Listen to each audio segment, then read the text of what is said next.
Bueno, pues sean bienvenidos a una sesión más de nuestro curso introductorio al estudio del derecho, en donde, bueno, pues vamos a hablar y también a discutir o a reflexionar sobre un tema fundamental tanto para las cuestiones doctrinales como para las cuestiones de la litigación o prácticas de la litigación, que, bueno, pues tiene que ver con esta diferencia clásica encumbrada por García Maínez entre juicios normativos y juicios enunciativos, que vean, es una diferencia que tiene hondas implicaciones en torno a la concepción o a la noción de derecho, porque si nosotros de pronto pensamos que el objeto de estudio del derecho, en tanto disciplina y no tanto ya como fenómeno social, es la materia enunciativa, los juicios enunciativos, pues de esto se va a seguir que el derecho es alguna especie como de ciencia. Sin embargo, si nosotros pensamos que el objeto de estudio del derecho en tanto disciplina del saber o del conocimiento es la materia de los juicios normativos, pues de pronto bajo cierta concepción clásica de ciencia, vamos a quitarle precisamente el estatus de ciencia al derecho, en tanto área de reflexión del fenómeno normativo social de carácter sancionatorio por parte del Estado, o bien que está regulando el comportamiento con base en, digamos, una vigilancia de los individuos, de sus conductas por parte de una entidad llamada Estado, ¿de acuerdo? Entonces de ahí la importancia de pronto en la reflexión tanto doctrinal como en la práctica. Ahorita voy a decir por qué en la práctica, en torno a esta diferencia de juicios enunciativos y juicios normativos, ¿sí? Y además, esta cuestión o esta diferencia entre lo enunciativo y lo normativo apunta, digamos, a una cuestión más fundamental en torno al derecho, que tiene que ver con la diferencia entre el ser y el deber ser, que este tema lo vamos a tratar la próxima semana, pero ya desde ahorita pues se van planteando o dibujando las bases para la misma, ¿de acuerdo? Y bueno, por su parte, pues también con base en lo que nosotros logremos decir o diferenciar entre precisamente juicios enunciativos y juicios normativos, pues se va a seguir cierta concepción de lo que se conoce como las leyes naturales, a partir de la cual se define de nuevo una noción muy tradicional de la ciencia como aquella que describe relaciones de conexión necesaria entre causas y efectos. Y de nuevo, bajo esta óptica de esta concepción clásica de la ciencia, pues se va a decidir si el derecho, en tanto o esta disciplina o área del saber que estudia cierto tipo de comportamientos normados en la sociedad, es o no es una ciencia, ¿de acuerdo? De ahí que todo esto que vamos a tratar, pues no nada más es una diferencia escolástica, solamente desde el punto de vista doctrinal, para que pues te la aprendas de memoria o una cosa así por el estilo. Esto es para seguir reflexionando y seguir discutiendo, ¿de acuerdo? Ahora bien, para la cuestión de las prácticas de litigación, es decir, ya para un ámbito no tan doctrinal, digamos que nuestros preceptos normativos, es decir, lo que tú te encuentras, por ejemplo, en el reglamento de tránsito de la Ciudad de México, en el Código Penal para la Ciudad de México, en el Código Civil y demás, bueno, vas a encontrar que la formulación de los preceptos normativos o de los tipos penales en la materia pues penal tiene, por así decirlo, esto lo vamos a ir clarificando más cuando nos metamos al tema de la estructura de una norma jurídica. Tiene, por así decirlo, una hibridación del lenguaje, es decir, usa por un lado condiciones de juicios enunciativos y por el otro pues tiene como consecuencias de esta enunciación de hechos, digamos, la carga de la cuestión puramente normativa, que lo que hace es decirnos en este orden de ideas cuál es la sanción o cuál es el castigo que se sigue una vez que se cumplen cierto tipo de consecuencias, o más bien cuando se cumplen cierto tipo de condiciones fácticas en la realidad, ¿de acuerdo? Entonces pongo dos ejemplos para que se entienda precisamente esta hibridación y de ahí su importancia para el mundo de las prácticas de litigación, ¿de acuerdo? Bueno, por ejemplo, en el reglamento de tránsito, aquí en la Ciudad de México existe algo que se llama no circula. Y bueno, hay una hibridación en en los preceptos del reglamento de tránsito, en tanto que tú puedes ver, por ejemplo, una descripción de condiciones fácticas, de juicios enunciativos, que ahorita lo vamos a ir detallando, profundizando más qué implica todo esto de los juicios enunciativos.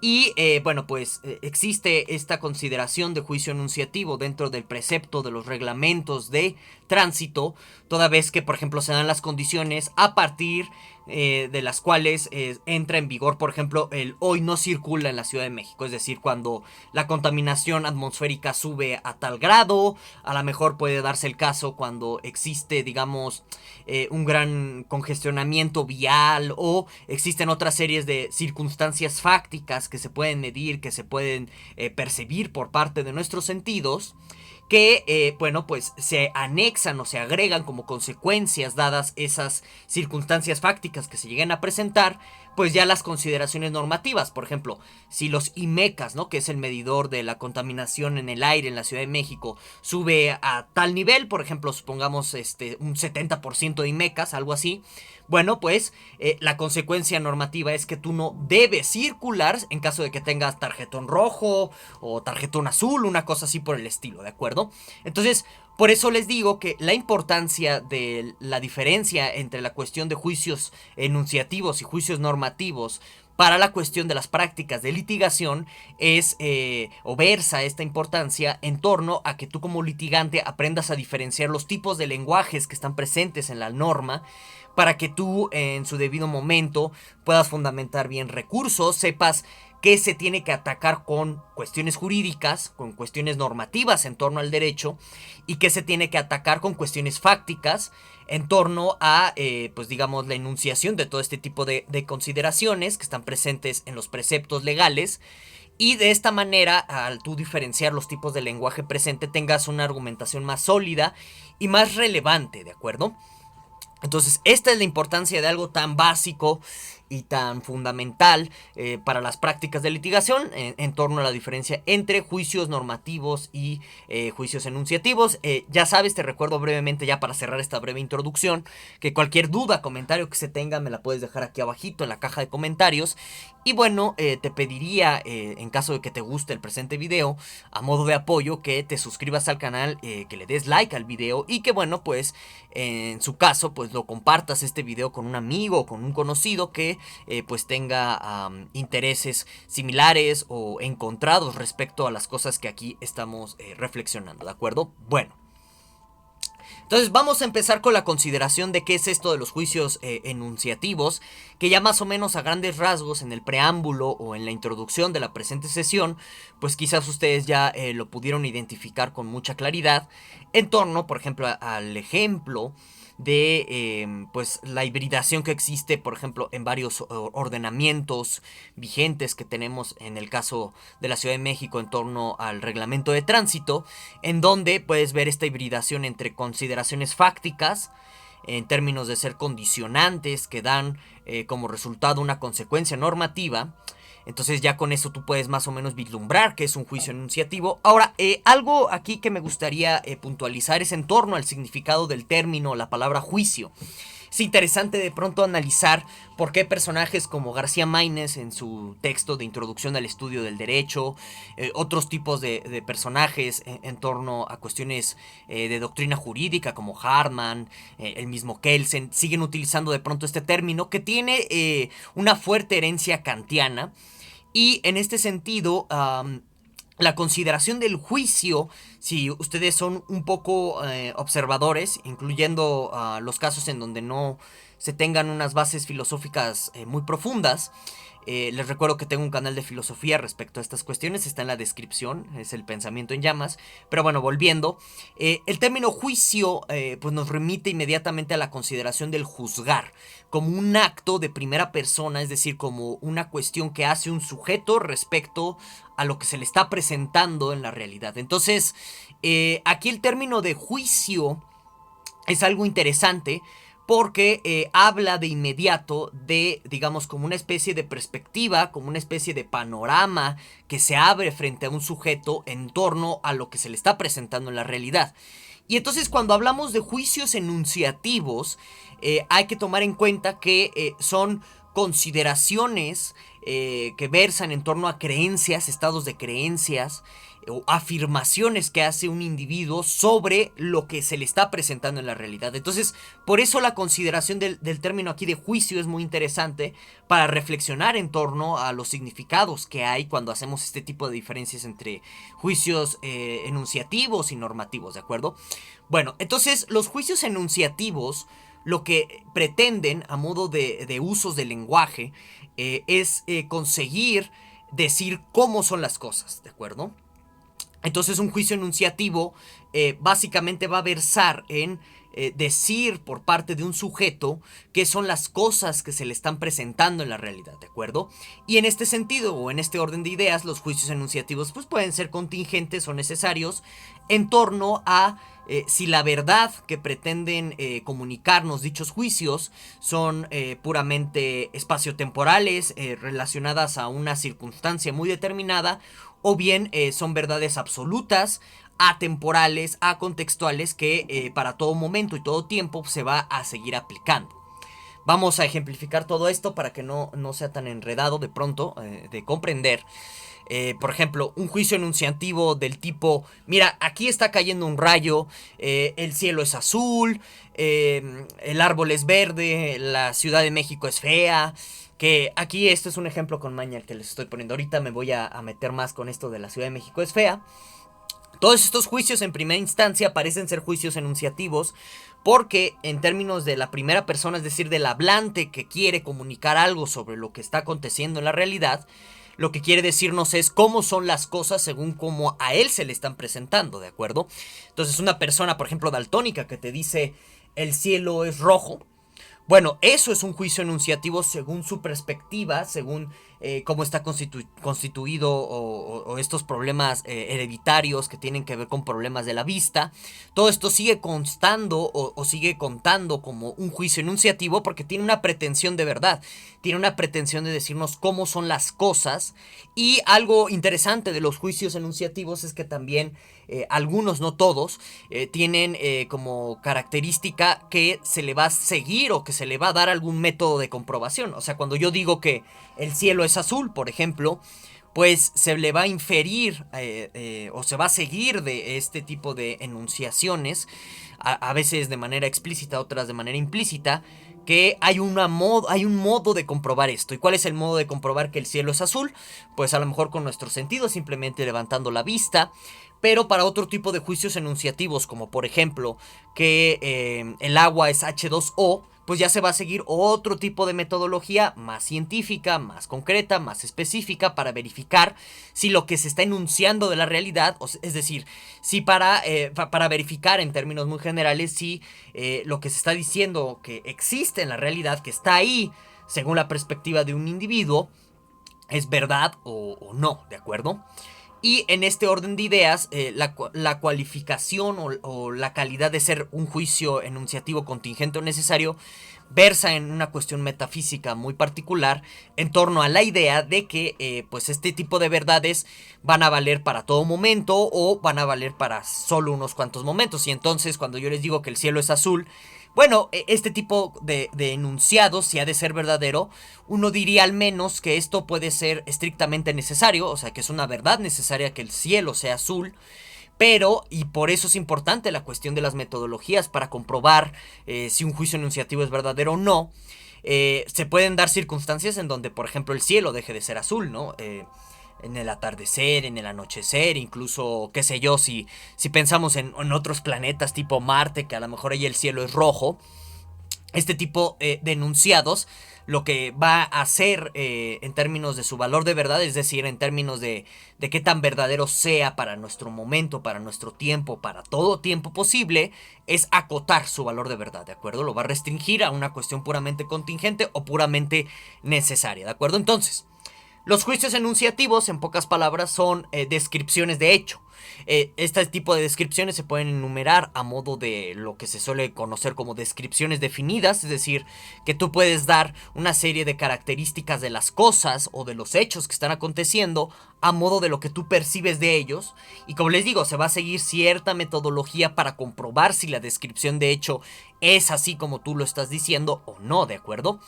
Bueno, entonces Eso es, en términos muy concretos, los juicios enunciativos, y ya vimos todas las variantes que hay en torno, o bueno, todas las aristas que tienen los juicios enunciativos, para que vean que no es una cuestión tan simplista de pronto de analizar, ¿de acuerdo? Bueno, ahora, la diferencia entre un juicio normativo y un juicio enunciativo, y quizás de esta manera podamos empezar a definir de una manera asequible y accesible para todo el mundo qué es esto, es diciendo que, a diferencia de los juicios enunciativos, un juicio normativo no pretende decirnos cómo son las cosas, sino lo que están comunicando, lo que están transmitiendo es cómo nos gustarían que fueran o cómo creemos que deberían ser las cosas. Y aquí entra el tema del famoso deber ser en el derecho, ¿de acuerdo? Que es un tema que vamos a ir profundizando, como les digo, la próxima semana, no se preocupen de pronto, pero es importante ya desde ahorita que ustedes vayan focalizando todo este tipo de cuestiones. Bueno, el tema aquí de los juicios normativos, cuando decimos que transmiten lo que le gustarían a las personas, aquí no hay que subjetivizarlos demasiado. ¿En qué sentido? En el sentido de pensar que los juicios normativos son puramente relativos. Hay cuestiones culturales, hay cuestiones incluso de derecho muy profundas que le dan cierta objetividad a los juicios normativos, en el sentido de, por ejemplo, si tú dices, ¿no?, que te gusta algo así como, qué sé yo, ver matanzas y ver masacres y todo este tipo de cosas, por la cuestión social, eso va a ser mal visto y va a tener una carga de presión que va a inhibir al mismo juicio. Es algo interesantísimo. Pero bueno, vamos a dar ejemplos también para que ustedes vayan difuminando o vayan, pues precisamente viendo qué es exactamente un juicio normativo. Cuando sus padres o sus maestros les dicen hagan la tarea, no te cruces el semáforo cuando esté en rojo, tienes que ser honesto, tienes que no desear la mujer del prójimo, este tipo de cosas. Aquí encontramos a los famosos juicios normativos que básicamente lo que están tratando de hacer en un aspecto sociológico muy profundo es normar el comportamiento de terceros, ¿de acuerdo? O sea, cuando tú haces este tipo de enunciaciones, o bueno, más bien, cuando tú lucubras este tipo de juicios normativos, pues hay una pretensión de decir cómo los demás tienen que actuar, cómo los demás tienen que comportarse, ¿de acuerdo? Y bueno, ¿por qué se transmite en términos intencionales, es decir, de las motivaciones de los individuos cuando enuncian un juicio normativo, lo que a ellos les gustaría que fueran las cosas o lo que ellos creen que deberían ser las cosas? ¿Por qué decimos este tipo de cosas? Porque en sí los juicios normativos no corresponden a un hecho, no tienen valor de verdad. Es decir, sobre algo así del estilo como no mates a tu prójimo o no desees a la mujer del prójimo, no puedes decir que esto sea verdadero o falso. ¿Por qué? Porque no hay un hecho que le corresponda.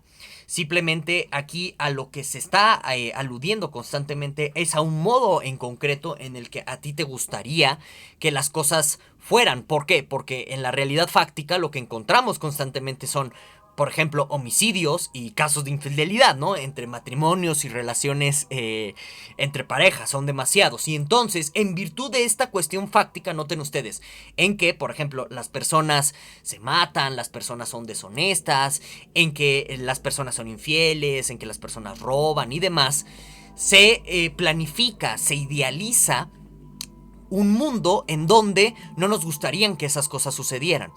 Y a partir de esa idealización del mundo, de cómo nos gustaría que fuera, surgen las cuestiones normativas.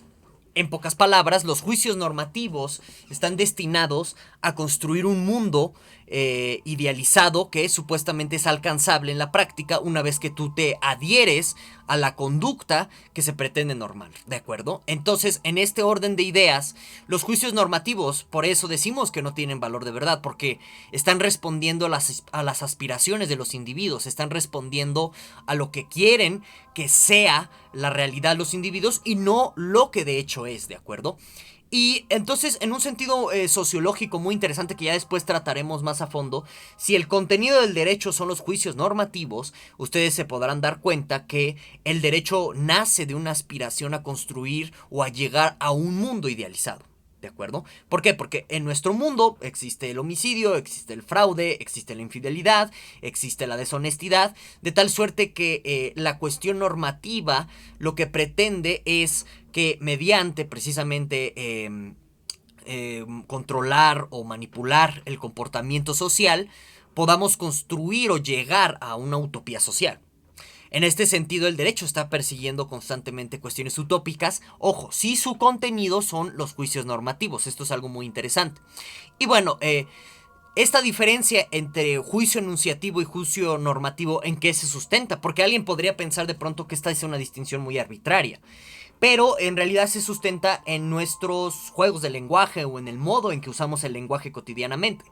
Es decir, constantemente en nuestra forma de hablar estamos manifestando también nuestros deseos y nuestras motivaciones de cómo nos gustaría que el mundo fuese, ¿de acuerdo? De cómo nos gustaría que las cosas debieran ser. ¿En qué sentido? Cuando, por ejemplo, qué sé yo, ¿no? Tienes una noticia de López Obrador, ¿no? Que no te gusta o algo así por el estilo y dices, no, es que está mal porque debería hacer esto y esto y esto y aquello. Estás básicamente comunicando tus aspiraciones, tus idealizaciones y tus deseos a modo de que las personas, o en este caso López Obrador, se adhiera a tus deseos, es decir, que modifique su comportamiento según lo que tú buscas que te gustaría que fuera la realidad para precisamente llegar a eso, ¿de acuerdo? Entonces, ese es el contenido de los juicios normativos y su diferencia precisamente se sustenta en los usos del lenguaje, en el modo en que usamos el lenguaje. Desde un sentido muy wittgensteiniano serían los juegos del lenguaje, ¿de acuerdo? Bueno, y aquí la consideración importante y muy profunda en torno a las cuestiones jurídicas es si ya en su aspecto de fenómeno social los derechos están manifestando constantemente aspiraciones o un proyecto utópico de cómo deberían ser las cosas. Aquí una cuestión muy de fondo a nivel de justificación, es decir, que justifica en última instancia que a lo mejor las aspiraciones de una persona o de un grupo de personas sean pues el modelo a seguir en torno a que todos los individuos de una sociedad moderen o moldeen su conducta para alcanzar ese ideal. Es decir, es como si yo de pronto, que tú me estás escuchando, te dijera, es que tú tienes que obedecer a mis expectativas de lo que tiene que ser la realidad para que alcancemos esa realidad. ¿Qué me justificaría a mí imponerte a ti que me estás escuchando mi proyecto de cómo me gustaría que debería ser la realidad para que modifiques tu comportamiento de tal suerte que me hagas caso? Por ejemplo, a lo mejor yo deseo o a mí me gustaría que la realidad fuese una en donde, vamos a suponer, no existen calvos, ¿no? Supongamos. De tal suerte que la consecuencia a modo de modificación del comportamiento es que, no sé, a lo mejor eliminemos a todos los calvos del mundo. ¿Qué me justificaría a mí a que tú moldees tu comportamiento según mi aspiración o idealización de cómo debería ser el mundo? Ese es un problema que tienen los sistemas normativos, jurídicos constantemente. ¿Cómo justificamos que los ideales, las aspiraciones o las motivaciones de un grupo de personas, en este caso los legisladores de tus respectivos países, tengan el derecho a modelar y a moldear nuestro comportamiento conforme a, digamos, construir un mundo ideal que a ellos les gustaría tener o acceder? ¿Sí? Y aquí vienen cuestiones de, no, pues es que porque hay un contrato social, no, pues es que porque el Estado es el monopolio de la violencia y en algún sentido de manera coercitiva a todos nos obligan. En fin, hay muchas maneras de explicar esto, pero tengan esta pregunta a mano para que ustedes reflexionen de manera más ulterior. Bueno, ahora la consideración de las leyes naturales, bueno, pues parte de que existe esta cuestión de los juicios enunciativos, de tal suerte que una ley natural, bueno, pues convencionalmente se encarga, digamos, de pues, agarrar los juicios enunciativos y quedarse con solamente aquellos que indiquen conexiones necesarias entre causa y efecto. Entonces, por ejemplo, si yo les digo, miren, es que el agua hierve a 100 grados, ¿sí? Bueno, a nivel del mar. Bueno, este tipo de juicio enunciativo, si se dan cuenta, indica una relación de conexión necesaria entre causa y efecto. Es decir, que si yo hiervo el agua a 100 grados, más bien si yo caliento el agua a 100 grados, entonces va a hervir, ¿de acuerdo? Se va a evaporar. Ahí está esa conexión de causa y efecto. Y entonces estos juicios enunciativos, pues con este tipo de juicio enunciativo contaría como una ley natural porque pretende indicar dicha conexión necesaria de causa y efecto. Y entonces, de toda la cantidad de juicios enunciativos que podamos hacer, solamente unos cuantos se van a quedar como leyes naturales en virtud de esta conexión entre causa y efecto. Por supuesto que esa sería como la labor de la ciencia desde una perspectiva muy tradicional, el encontrar qué tipos de juicios enunciativos sí están reportándonos una conexión necesaria entre causas y efectos. Pero esto depende de las metodologías, hay metodologías de investigación científica, etcétera, aunque ya desde enfoques más contemporáneos de ciencias probabilísticas, ciencias no causales, como mecánica cuántica o ciertos enfoques en matemáticas como teoría del caos, teoría del juegos, todo lo que tiene que ver con la estadística en términos generales, la sociología, que es problemático pensarla de pronto como ciencia, en fin, ese es otro debate. Bueno, pues esta consideración de ciencia tradicional como la que nos dice qué tipo de conexiones necesarias entre causas y efectos hay, pues se tambalea o se tiene que restringir o acotar, ¿de acuerdo? Eso es algo muy importante que lo tengan en mente, precisamente para este tipo de planteamientos o preguntas que yo dejo a modo de clausura o conclusión de la presente sesión para que ustedes reflexionen. Si decimos de nuevo que el derecho como disciplina del conocimiento, como un área que pretende proporcionarnos algún tipo de saber, su objeto de estudio son juicios enunciativos, entonces podríamos hablar de leyes naturales en el derecho en este sentido, en el sentido de que nos digan, por ejemplo, no sé, algo así como lo que pretendería de pronto la criminología, de decirnos qué tipo de rasgos o características van a darnos consecuentemente de forma necesaria pues a un delincuente en una sociedad, por ejemplo. Si ese es el objeto de estudio del derecho, el gran problema aquí con lo que nos enfrentamos es que la descripción normativa puede caer en algo que se conoce como la falacia naturalista, que consiste básicamente en inferir normas a partir de descripciones de hecho. Y entonces aquí se vuelve muy polémico y muy problemático pensar al derecho como una ciencia. Ahora, si decimos que el objeto de estudio del derecho es la norma social que está vigente en una sociedad, por ejemplo, bueno, entonces su objeto de estudio no es estrictamente enunciativo, es puramente normativo y tiene que ver con toda esta cuestión de la idealización que ya les comentaba, de las aspiraciones que es el contenido detrás de un juicio normativo. Bueno, el derecho dejaría de ser una ciencia. Aunque, y con esto ya por fin clausuro y cierro el presente video, siempre nosotros podríamos pensar en lo siguiente, ¿no podríamos obtener una descripción científica de normas? ¿Cómo sería esa descripción científica de normas? Más adelante vamos a ir aventurándonos en este aspecto. Y bueno, hasta aquí lo voy a dejar. Espero que les haya gustado el video de la presentación. Ya sabes que cualquier duda, comentario que se tenga, me lo puedes dejar aquí abajo en la cajita de los comentarios. Sin más, nos vemos. Hasta la próxima.